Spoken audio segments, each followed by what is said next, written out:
మంచి ఆహారంతో పాటు కావాలి స్వచ్ఛమైన నీరు. అదే సనాతన్ జల్. వివరాలకు 8919763872.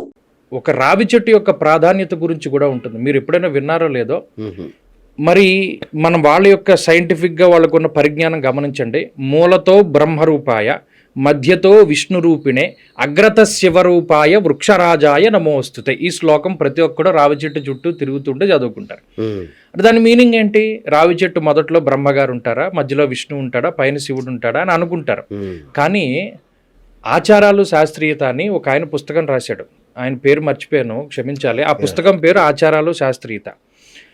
అందులో ఆయన రీసెర్చ్ చేసిన అంశం ఏంటంటే, పూర్వం గర్భస్రావం అయ్యేది చాలా మందికి. అంటే కడుపు ఈ ప్రెగ్నెన్సీ రాక ఈ దెబ్బతిని చాలా మంది. అప్పుడు ఆడవాళ్ళు ఏం చేసేవారు, ఒక దారం తీసుకుని రావి చెట్టు చుట్టూ తిరుగుతూ కట్టేవారు. దీంట్లో ఉన్న ఫ్యాక్ట్ ఏంటంటే, శనివారం నాడు ఎర్లీ మార్నింగ్ సూర్యోదయానికి 1 గంట ముందు శనియూష కాలం అని ఉంటుంది. అది చాలా పవర్ఫుల్. దానికి ఇంకా ఏ ముహూర్తంతో పల్లా మనం ఏది స్టార్ట్ చేయాలన్నా శనియూషంలో స్టార్ట్ చేస్తే సక్సెస్ అయిపోతుంది. దానికి తిథి, వారం, నక్షత్రం, యోగం, కరణంతో పల్లా.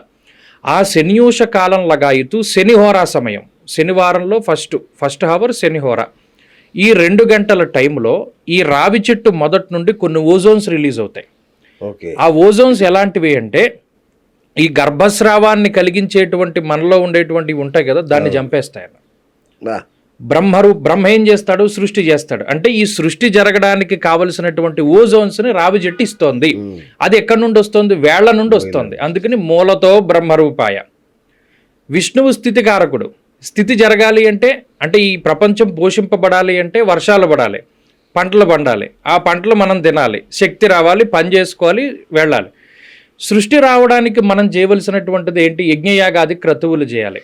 పర్జన్యలు అంటే మనకు మంత్రాలు ఎక్కువగా పర్జన్య శాతన కనబడుతూ ఉంటుంది. పర్జన్యలు అంటే మేఘాలు వర్షించాలి అంటే ఇక్కడ నుండి యజ్ఞయాగాది క్రతువులు చేయడానికి రావి సమిధలను ఎక్కువ వాడతారు. రావి పుల్లలతోటి చేసినటువంటి హోమం వల్ల, ఆ పొగ పీల్చడం వల్ల మన మైండ్లో పిట్యూటరీ గ్లాండ్ అని ఒకటి ఉంటుంది. ఇప్పుడు ఆడవాళ్ళలో థైరాయిడ్ కానీ, గర్భస్రావాలు కానీ ఇవన్నీ ఎలా నివారించబడతాయి? దాన్ని వినాల గ్రంథి అంటారు తెలుగులో, ఇంగ్లీష్లో పిట్యూటరీ గ్లాండ్. ఈ రావి పుల్లలతో హోమం చేసిన వాళ్ళందరికీ పిట్యూటరీ గ్లాండ్కి సంబంధించిన దోషాలు పోతున్నాయి.